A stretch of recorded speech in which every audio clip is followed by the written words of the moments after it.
many of us do something like fascial maneuvers or take a walk? How many of us learn? How many of us learn about ourselves every single day?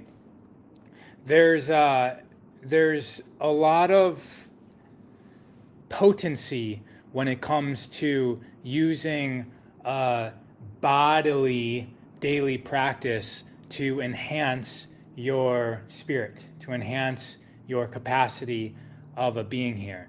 So, question is right now, just to start off question: how many of us meditate, and do any of us get stressed when we're doing that? I remember when I first started meditating over 20 years ago, there was a lot of effort that went into that. I remember laying down on my floor in my bedroom, and sometimes a car would drive by, and I would think about the car, and I'd be like, no, I shouldn't be thinking about the car. I should be thinking about whatever it is I was trying to think about. At the time, it was colors. I was using the frequency of colors to meditate, and it was a lot of effort to start thinking about things. And then I need to start thinking about like the color red, and it was like, okay, a red horse with red hair and red Kool-Aid man and a red house, and that was my way that I could at least stay in focus. I was using mental tricks to stay focused. That's what essentially a lot of the point or practice of meditation is. It's to allow us to focus and concentrate on a single point. Sometimes that can be really stressful for somebody, especially if they're beginning out doing this thing that they heard about called meditation. Another thing that was stressful for me when I started meditating was the type. Like, what am I supposed to be doing? Should I be laying down on my back? Should I be sitting? Should I be breathing a certain way? Should I be thinking about everything? Should I be thinking about nothing? Should I be thinking about something? And I can see how that could prevent a lot of people from doing this thing called meditation. And eventually, after many, many years or decades of doing this, you realize that like all of life is a meditation, and that this thing that we call meditation is really just a practice for the reality of life. It's a practice for us being able to use this system, this organism, to um, float on through this universe. Now, it's a little bit contradictory if the thing that you're using to relax and become more mindful or mindless, whatever the goal is, if that is increasing anxiety, increasing stress, increasing levels of shame, right? If you're thinking, I can't do this, I'm not good enough for this, then the very thing that you're using to help out is actually now contributing to the states of being that you're looking to run away from, or you're looking to be fulfilled, and it's actually leaving you more empty. And that's where something like fascia maneuvers or kriya, or just paying attention to your breath, it gives you, or as I was saying earlier, like paying attention to like there's like something that you're doing, like I was saying, paying attention to the color red, and that meditation, and eventually, like, then you pay attention to orange, then yellow, then green, then blue, then violet, then blackness, and then you're lucid, and then now you can maneuver around into this lucid dream that you've created.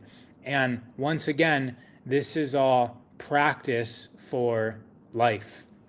And you can use something like fascia maneuvers where you're focused on not just a single point, you're focused on whatever comes up.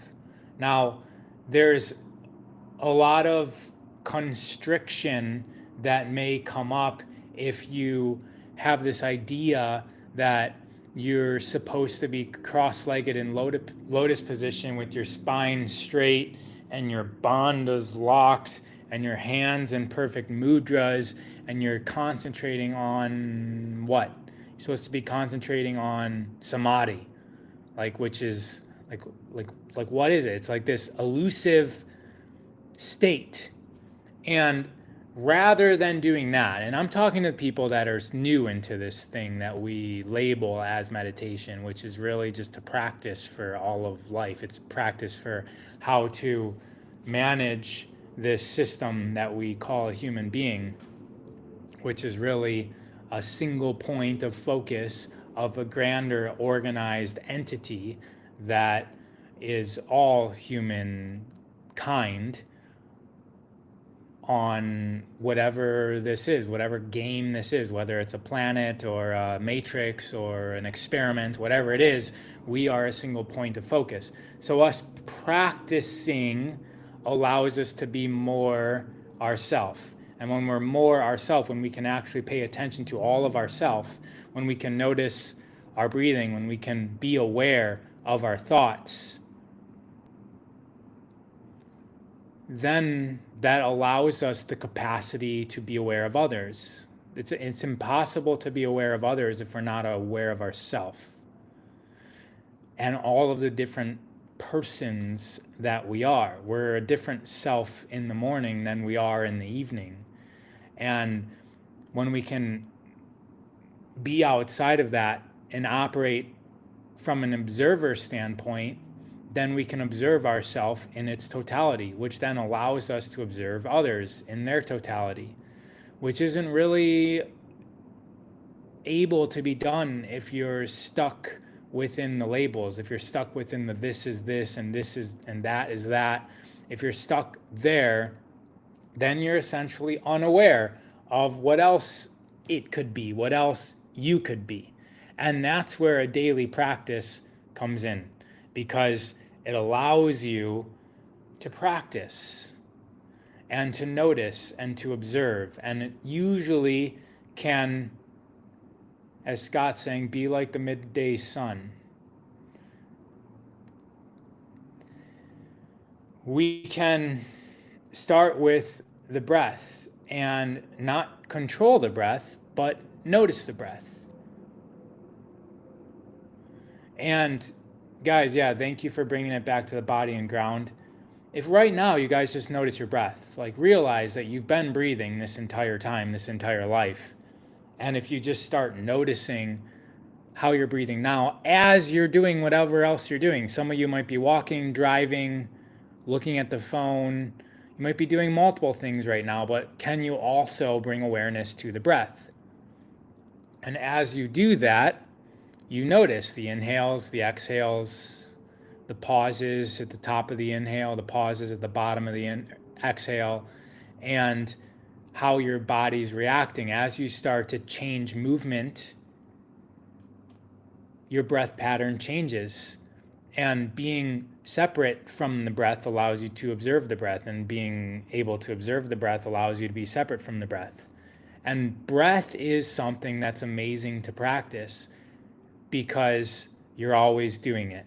And when you're able to notice your breath as separate from the breath and within the breath at the same time, then you're able to do that with other things. Then you can graduate to thoughts.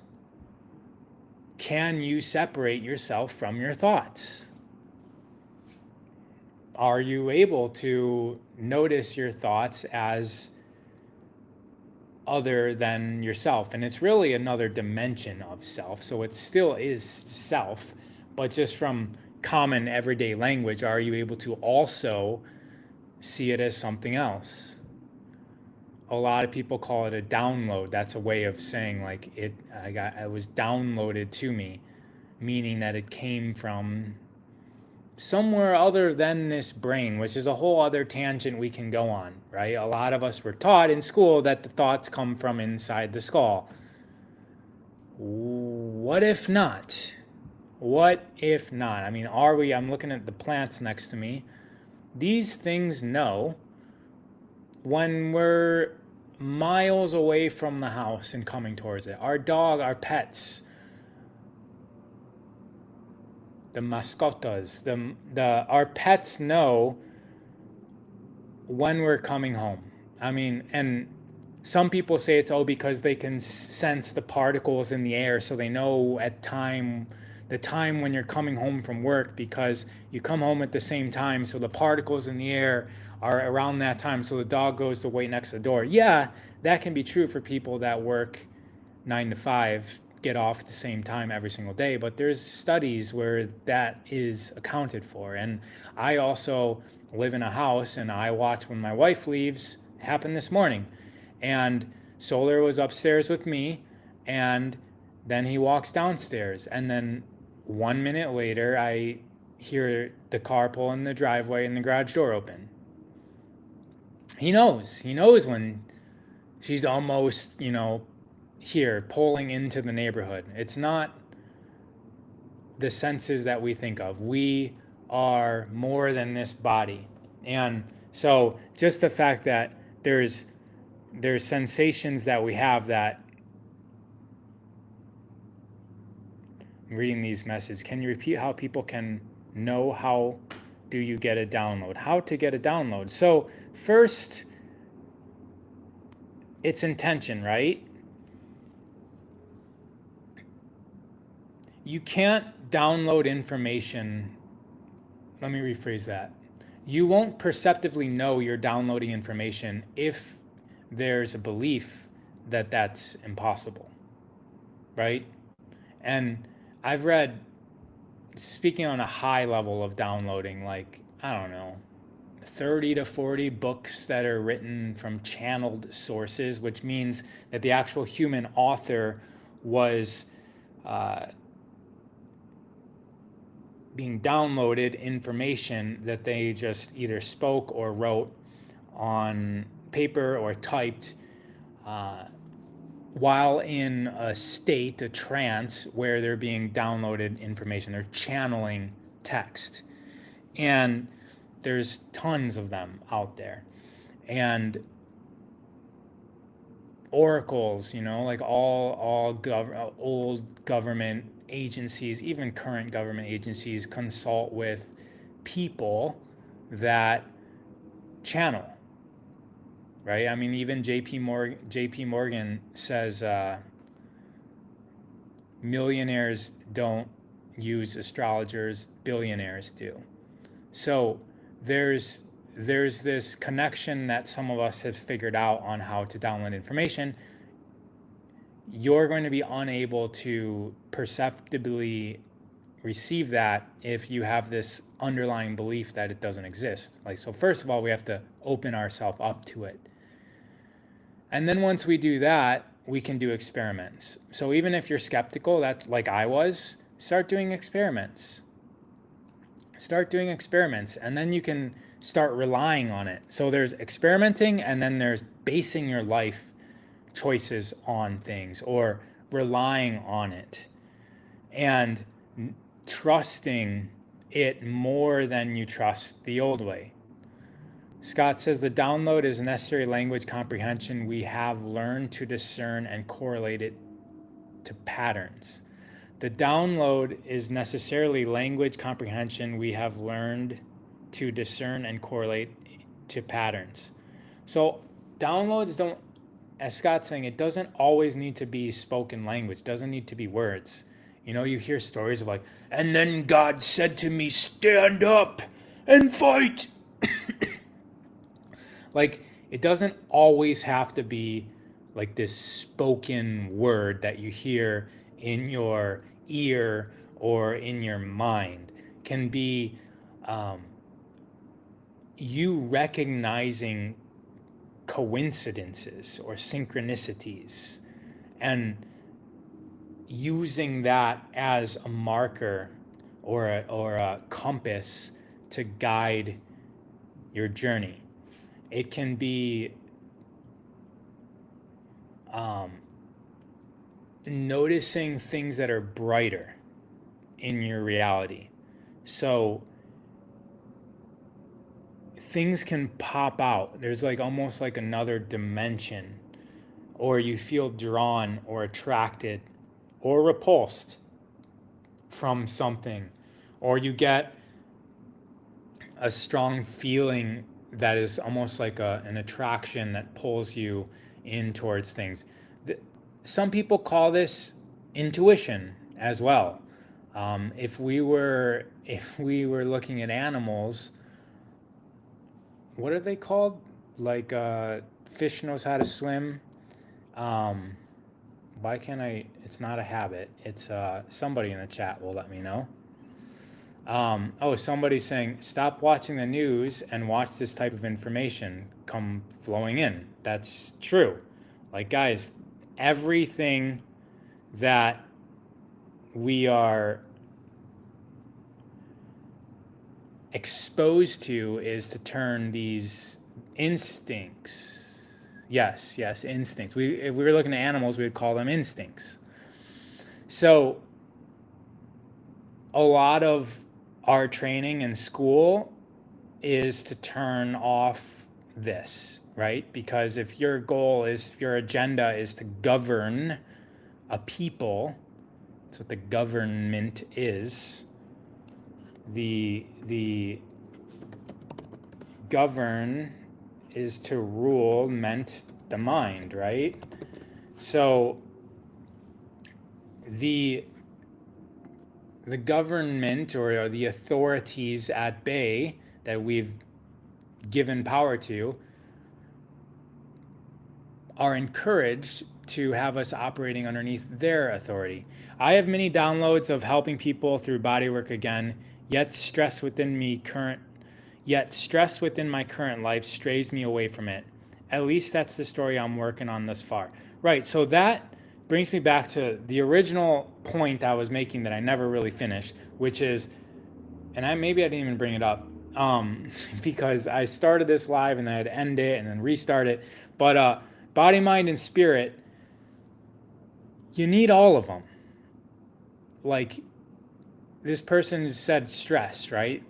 What stresses out? Sometimes it's the body, right? The body's relationship to the environment is stressful, which then doesn't allow the mind and the spirit to collaborate together. So the body, mind, and spirit are in collaboration with each other. If one is out of balance, so if the body's out of balance because you're not eating properly or not moving properly or moving too much or too little, or eating too much, too little, sleeping too much, too little, then the mind is going to be stressed. It's going to always be in this state of like stress because the body, the ego of the body is going to be concerned with the things that the body is concerned with. I need to eat more. I ate too much. All of this stuff is going to just be a big distraction.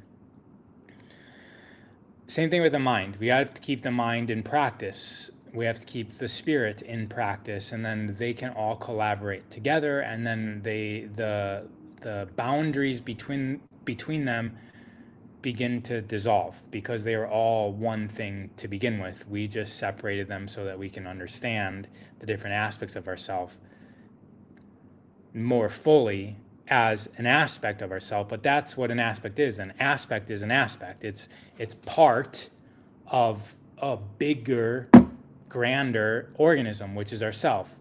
So if we have differences, if we are not in alignment with the body, the mind, and the spirit, then this is what it looks like. It looks like the mind being completely enhanced and learn and knowledge and money and labels and being all set in its ways, and then the body being ignored and going, into the couch, obesity, alcoholism, but the mind is there. The mind can only go so far with the body is going to die, right? So same thing with the spirit.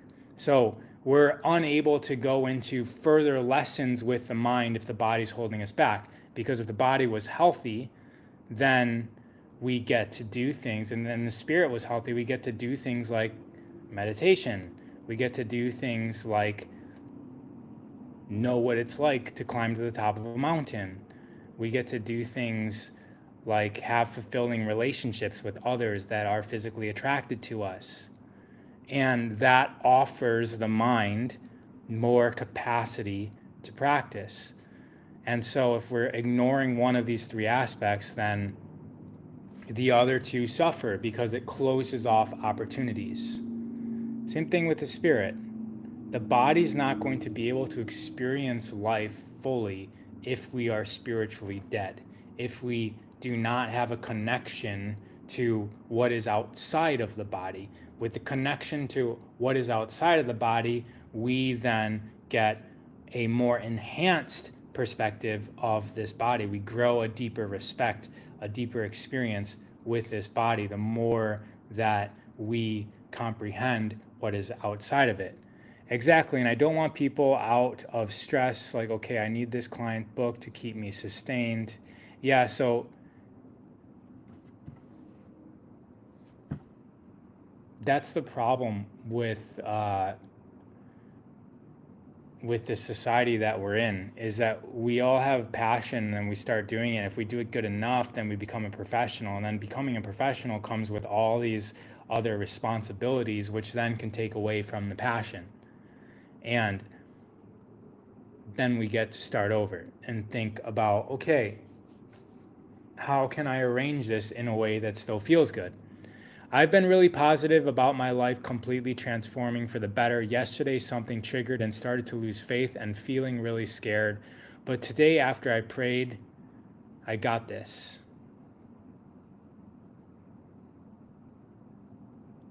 Stay there. Stay there for us all, because we're all rooting for you and we're all relying on each other here, guys. We're all relying on each other to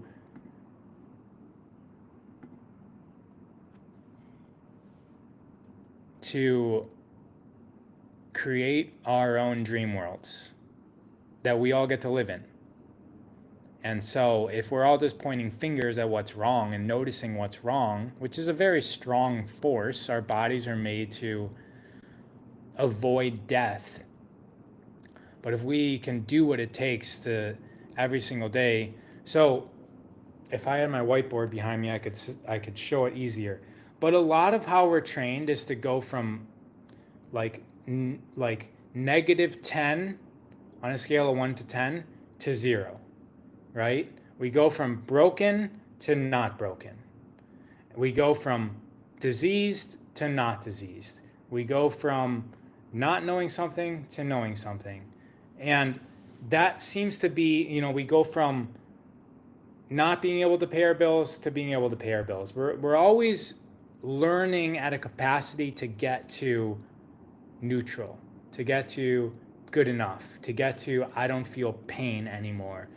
And this is happening so much that 0 is acceptable to us and impossible to get past, because if the focus is on getting away from the broken, the pain, the target is no pain, no broke, no stupid, no disease, no alcoholism. If that's the target, then we're going from somewhere in this 0 to -10 to 0, and that's the goal. But there's this whole other, and this analogy is like spelled out a lot by like Plato's allegory of the cave, which is not an exact metaphor for it, but it's like this guy comes back and is like, hey, there's this whole other world where we're not focused on this stuff that doesn't really matter so much. We're focused on this other stuff. So there's like the 0 to +10 that usually isn't the focus for society, because the -10 to 0 are what stick out the most. And so we're working on our weaknesses constantly and forgetting about the things that we're already good at that can take us into this realm. And we're just like, well, I gotta take care of the bed that's not made. I gotta take care of this. I gotta fix this. I gotta heal this. It's like always about like getting to 0. And once we do that, we really need to step up and be responsible, because society doesn't really support the going from 0 to positive 10. I would even say that generally, stereotypically speaking, that you can get to a place where everything is supportive in a positive 10 environment, but you're going to have to release the negative 10 to 0 mindset. You're going to have to step out of that paradigm and release the injuries that you have, release the attachments to traumas that you have, release the attachments to the financial environment, socioeconomic status that you have identified with, release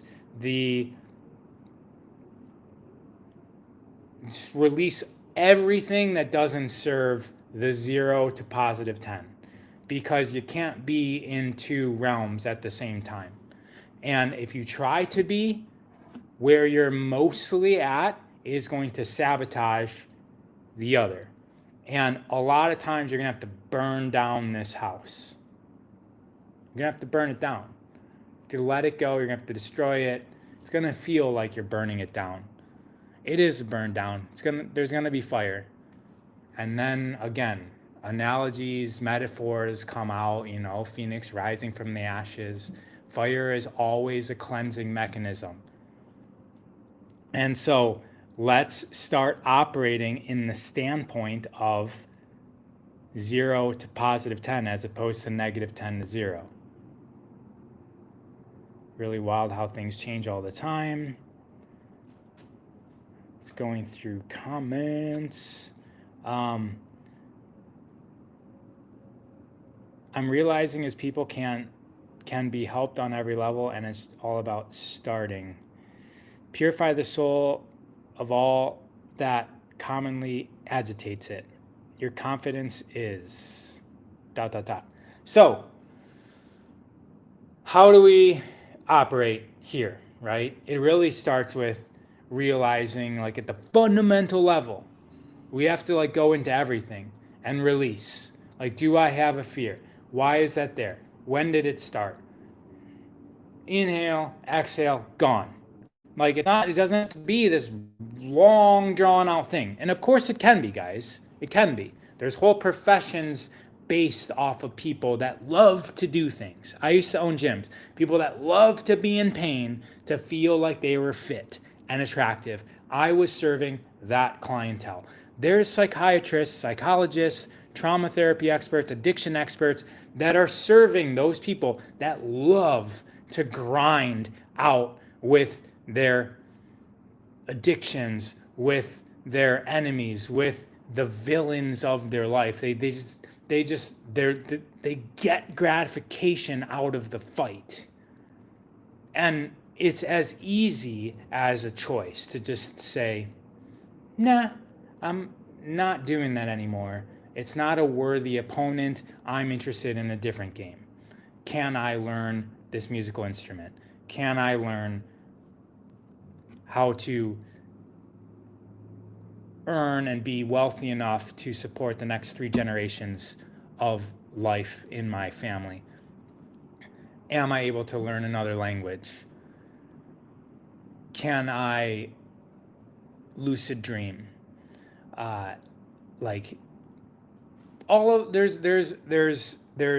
It's always there for you to take up your focus from the negative 10 to 0.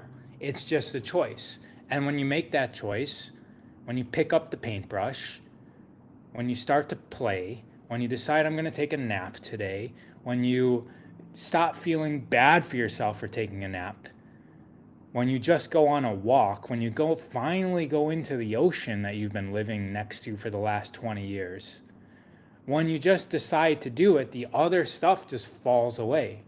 When you pick up the childhood sport equipment, when you pick up the hockey stick again, when you go outside and make a snowball and throw it, just to see how far you can throw it, and you watch it, when you skip the stone across the lake and wonder, what's inside the lake? I'm going to go look.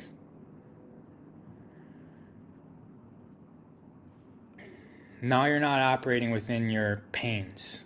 And Now you're exploring and you're discovering a whole bunch of things that you know nothing about. And everything that you do within this doesn't start at -10. It's starting at 0. And you gain an interest in astrology, astronomy,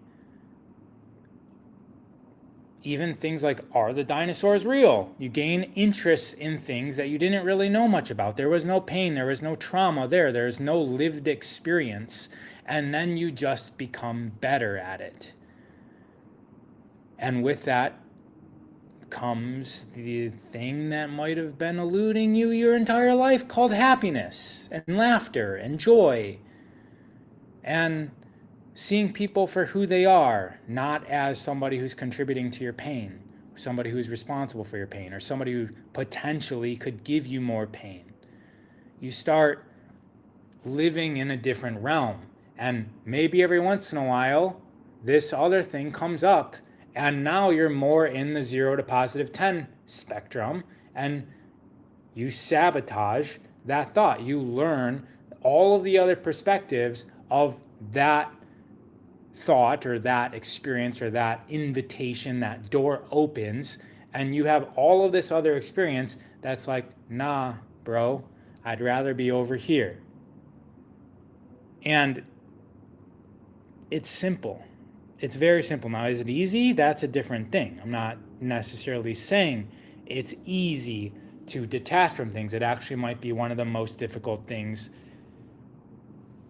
to do in your life. I mean, breaking up with yourself, guys. Imagine breaking up with another person, which is essentially breaking up with yourself as well, yourself with them. But imagine breaking up with another person you've been with for 3 months or 2 years or 3 years or 6 months, or just remember back how difficult that was.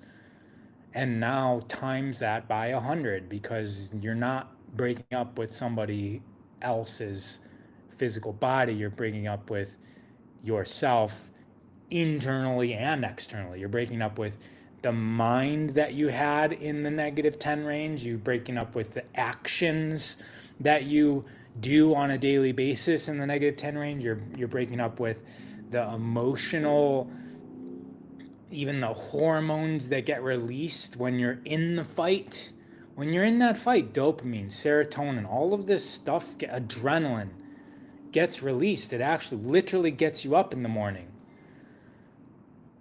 so that you can fight another day. And running away from something is a very strong urge. It's addicting, running away from something. Sometimes we're looking for, what am I supposed to be running away from? Oh yeah, I'm going to tell my story again. So you meet somebody new who has no idea about your -10 self.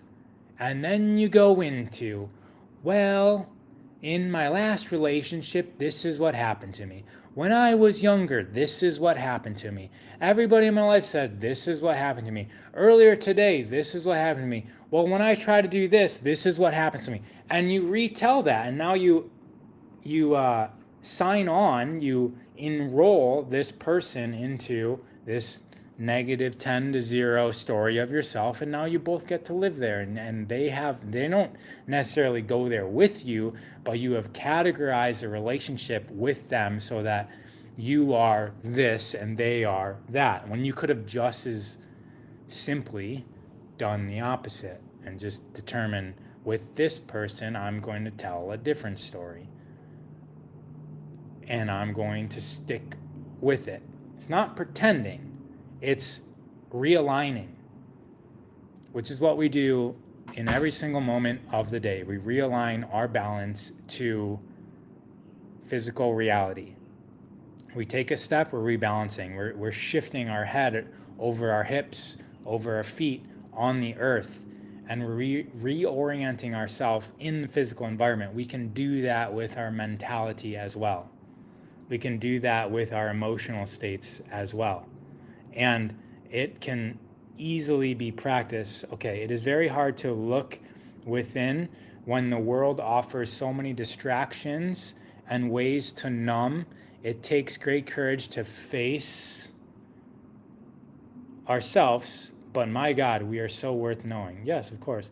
Writing the story Dreaming the dream.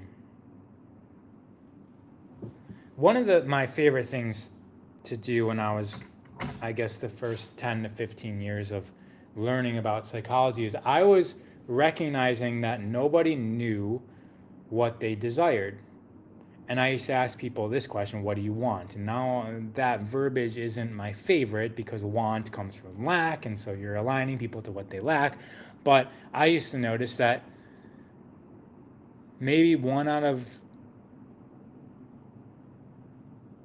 a lot knew what it was that they wanted. Anyone within talking to them in the first 2 to 5 minutes, you know what they didn't want. They make a joke about this, they complain about that. And then when you say like, okay, so what's the vision? What's the dream? It's like it's like they're balancing on one hand in a one-handed handstand, and they have to get rid of everything to dig it out because they haven't thought about it in that long. Like, living in Los Angeles? I asked that to a lot of people, basically everybody I met. What's the dream? Why are you in LA? Right? Because obviously you meet somebody, where are you from? Cool. What's the dream? Why are you here? Why'd you come here? And a lot of times people had an answer to that, but you can see they have to dig it out. They're like, oh, that's right. Right now I'm waitressing and I'm in a band and I'm doing this, but what I really came here to do was that. And then it's the story about why they're not doing it and why they haven't done it.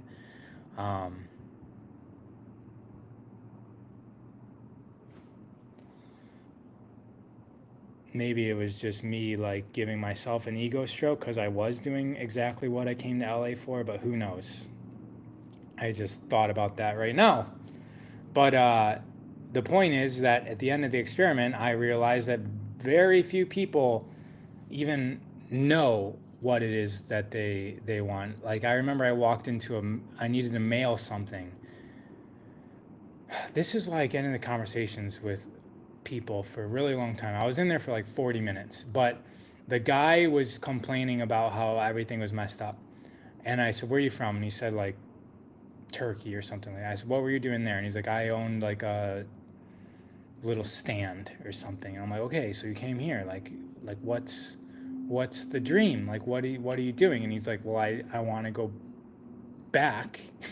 He wants to go back and do the exact same thing. And sometimes we forget that. We forget where we were happy. We forget where we were playful.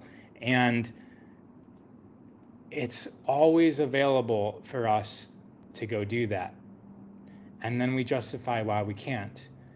But it really doesn't take that much to figure it out and work it out. You know, like when you're a kid and you're like, okay, I want to do this thing. How do I do it?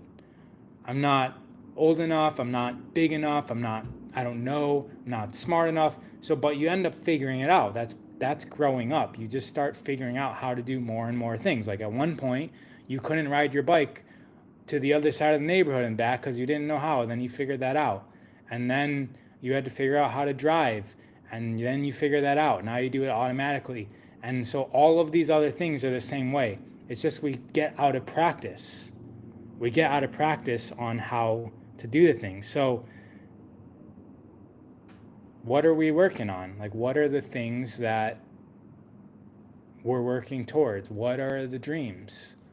Are we just trying to work away from something, work away from debt, work away from bills, trying to be better than somebody else? Like, what's the goal? What's the dream? What's the purpose? And are you taking steps to do that? Can you take a step today towards that? And once you do that, are you able to take a step tomorrow? This is very interesting and helpful. Thank you. How does one find the dream again and then start?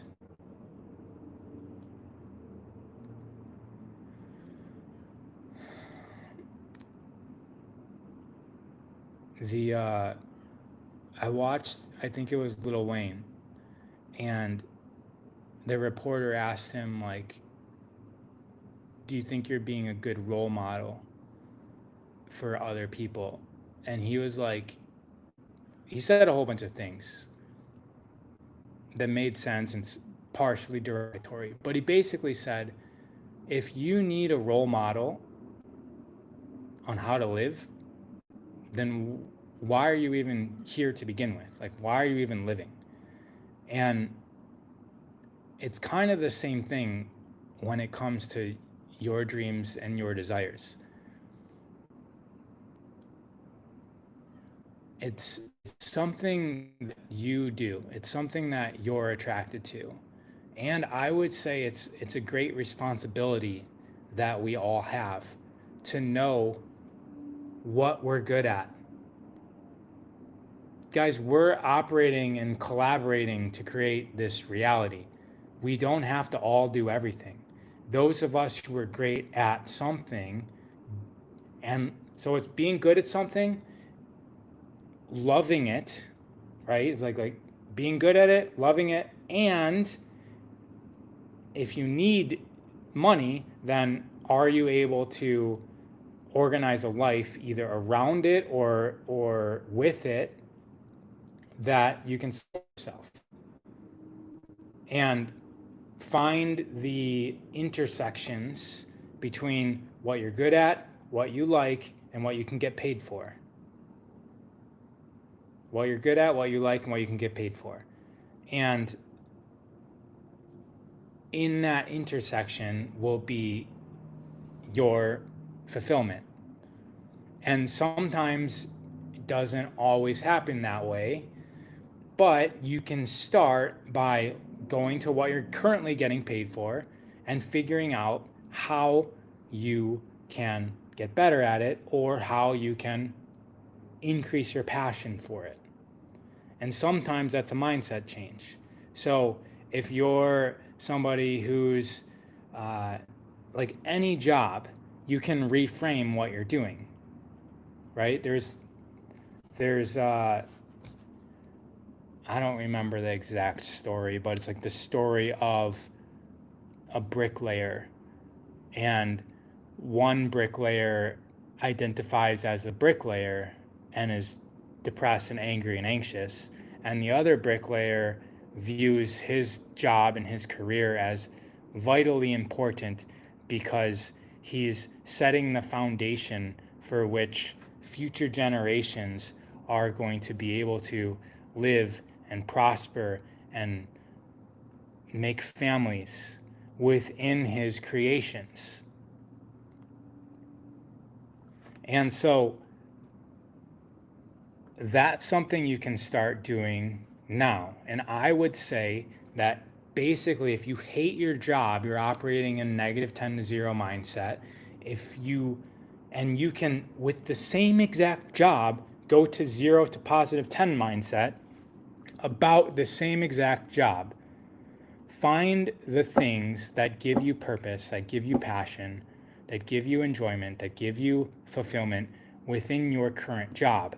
That's going to practice and train you and activate that capacity so that when another opportunity comes by, you will recognize it and know how to speak and maneuver to set yourself up to ask the right questions, to demand the working conditions, to create the business and the partnership in the 0 to positive 10 mindset, because you're well practiced by doing that over the last few days, weeks, months, years, decades. You're practiced at doing that, so you recognize, you spit the game that you're looking to create with the next opportunity.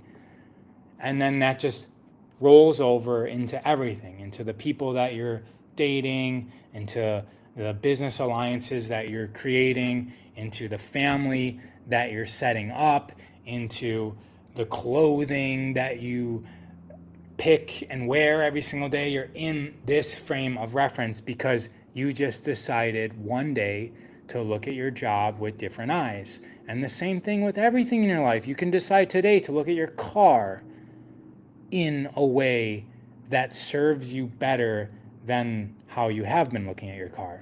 Because if you've been looking at your car like you wish it was something else, and that it's a piece of shit, and that you wish it had bigger tires, or you wish it was nicer, or you wish it didn't smell this certain way, you wish it was a different color, you wish it was the newer model, all of this stuff, what are you doing? You're just dragging down and identifying and practicing this negative 10 to 0 state of being. Yes, love the job before you quit to find a job you will love. The quicker, the better. I mean, guys, I used to hire people. You can tell when people come asking for a job, hating the fact that they have to work. You can easily tell. There's a difference. And usually these people have no idea what the hiring body is looking at. I mean, we have a very poor sense of what another person sees within ourselves. Actually, that's a very ascended state of being, to be able to view yourself from another person's perspective. But especially when it comes to a job, you don't think that the best jobs are going to go to the people that are happy to be there? And the worst jobs are going to go to the people that don't like being there? Because the best jobs are going to be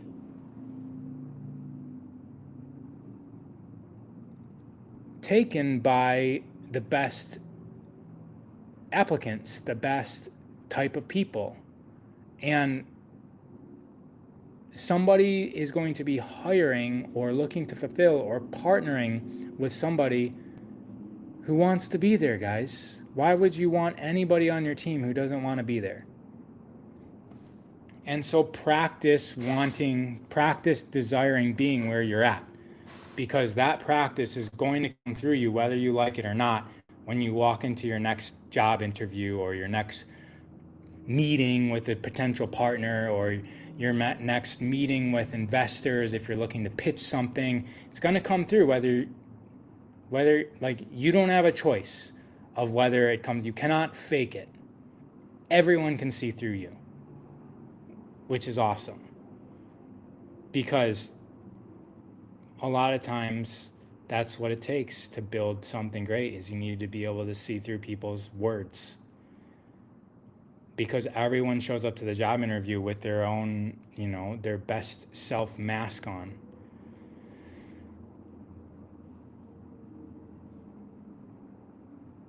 So the question is, take something that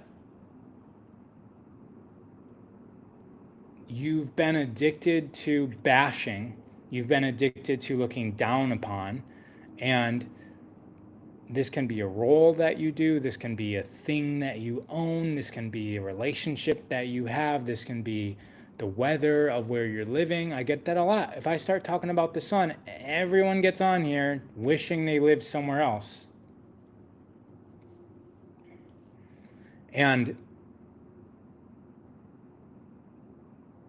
how can you rewrite that script? How can you practice that in every single moment of every day? And then when the dark days happen, you're practiced. Like, oh great, it's raining out. Plants are going to be happy. It's not this thunderstorm over your head that's ruining your life and blocking out the sun. Like, what? Do we get depressed every single night because the sun goes away? Are we depressed like at nighttime? Do we get stressed out on every single exhale because we're losing air that's vital for life? Or do we trust that it's a cycle? And that's actually one of the greatest things that have been practiced throughout all of eternity, is watching the sunset. And when you watch the sunset, you get to practice trust that the sun is going to rise again. So you're watching it go down and you're seeing this beautiful sight. And you get to practice loss and seeing the beauty in it. And if you do this enough times with the sun, you'll be able to do that in your life when you experience loss.